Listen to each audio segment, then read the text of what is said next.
Next पंतप्रधान कोण असा प्रश्न विचारल्यास तुम्ही काय उत्तर द्याल?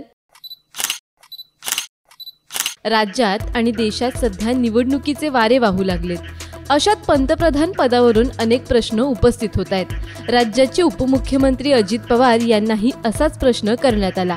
यावेळी अजित पवार यांनी ठोक उत्तर दिलं। आता तरी देशामध्ये नरेंद्र मोदींच्या शिवाय पंतप्रधान पदाचा योग्य उमेदवार दुसरा कुणी पाहायला मिळत नाही। पण त्यांच्या या उत्तरावर विरोधकांनी जोरदार टीका केली आहे। विरोधी पक्षनेते विजय वडेट्टीवार यांनी तर अजितदादांची पापच काढली।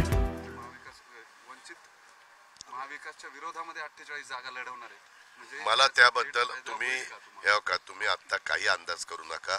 तुम्ही काही ज्योतिषी नाही, मी पण काही ज्योतिषी नाहीये।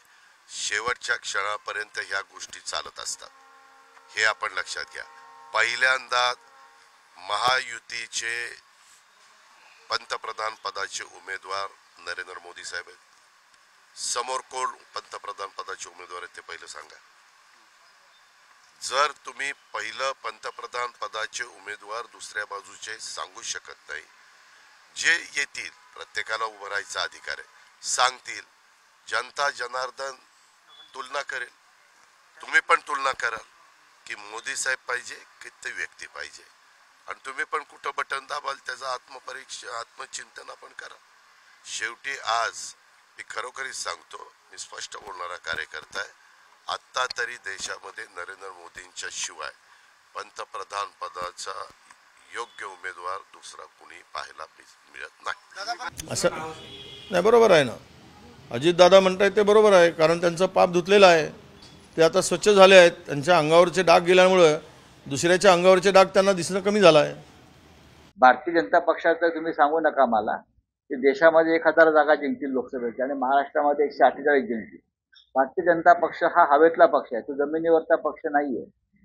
जे पक्ष 2 कुबड्यांवरती उभे आहेत, मिंदे आणि अजित पवार, त्यांनी 45 जागा जिंकण्याची भाषा करावी, हास्यास्पद आहे। तुम्ही स्वतःच्या ताकदीवर बोला, हे सर्वे वगैरे बाजूला ठेवा। मी सांगतोय महाविकास आघाडीच्या वतीनं आम्ही 40 पेक्षा जास्त जागा जिंकण्याची आमची क्षमता आहे। तुम्ही सर्वे करा, सर्वे करू नका, कोण करत असतील तर आम्ही सर्वे करत नाही, पण आम्ही 40+ हे आमचं मिशन नसून आमचा आत्मविश्वास आहे। देश विदेशातील प्रत्येक घडामोडींचे लाईव्ह अपडेट मिळवण्यासाठी आता साम टीव्हीच्या सर्व सोशल मीडिया प्लॅटफॉर्मला लाईक, फॉलो आणि सबस्क्राईब करा। तसंच सर्व नोटिफिकेशनसाठी बेल आयकॉन प्रेस करायला विसरू नका।